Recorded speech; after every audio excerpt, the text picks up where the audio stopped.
বিহারের বিধানসভা নির্বাচনের ফলাফল ঘোষণার প্রক্রিয়া চলছে। তো এখন এ বিষয়ে চূড়ান্ত কোনো মন্তব্য বিশ্লেষণ করার কোনো সময় এখনো আসেনি। প্রবণতা হয়তো স্পষ্ট, কিন্তু আমাদের সর্বোচ্চ নেতৃত্ব খতিয়ে দেখছেন। কিন্তু এর মধ্যে বিজেপির কিছু নেতা, বাংলার অথবা সর্বভারতীয় বিজেপি, তারা বিহারের সঙ্গে বাংলাকে রিলেট করে এরপর বাংলা এই ধরনের একটা ন্যারেটিভ তৈরি করতে চাইছেন। খুব স্পষ্টভাবে বলে রাখি, বিহারের ফল যাই হোক, দয়া করে কোনো কষ্টকল্পিত তুলনা বাংলার সঙ্গে করতে আসবেন না।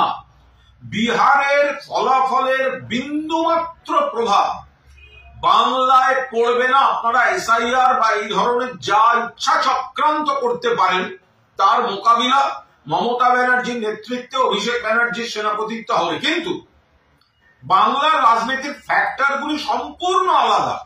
এখানে উন্নয়ন, এখানে বাংলার সম্মান, বাংলা ভাষার সম্মান, পরিযায়ীর প্রতি চূড়ান্ত অপমান বিজেপির, তাদের অধিকার রক্ষা, বাংলার মানুষের বৈধ ভোটারদের অধিকার রক্ষা, কেন্দ্রের টাকার জন্য বঞ্চনা, প্রতিশোধের রাজনীতি।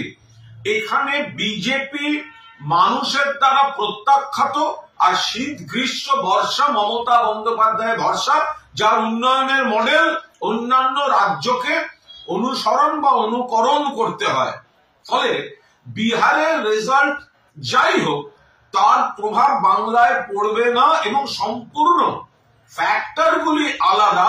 এখানে তৃণমূল মানুষের বন্ধু এবং সামাজিক আর্থসামাজিক কাঠামোয় মানুষের আর্থিকভাবে সামাজিকভাবে তৃণমূল বন্ধু, এবং বিজেপি বঞ্চনা, উপেক্ষা, অপমান, অস্তিত্বের সংকট তৈরি করে দেওয়ার জন্য বিজেপি এখানে শত্রু। ফলে 250 আসন নিয়ে প্লাস মাইনাস চতুর্থবারের জন্য বাংলায় মুখ্যমন্ত্রী হতে চলেছেন মমতা বন্দ্যোপাধ্যায়।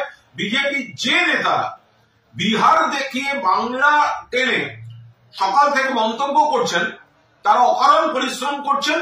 বিহারের সঙ্গে বাংলার ফ্যাক্টরগুলির মিল নেই এবং বিহারের নির্বাচনের কোনো প্রভাব বাংলায় পড়বে না। বাংলায় তৃণমূলের পাশে মানুষ ছিলেন, আছেন, থাকবেন এবং বিজেপি এখানে প্রত্যাখ্যাতই থাকবে।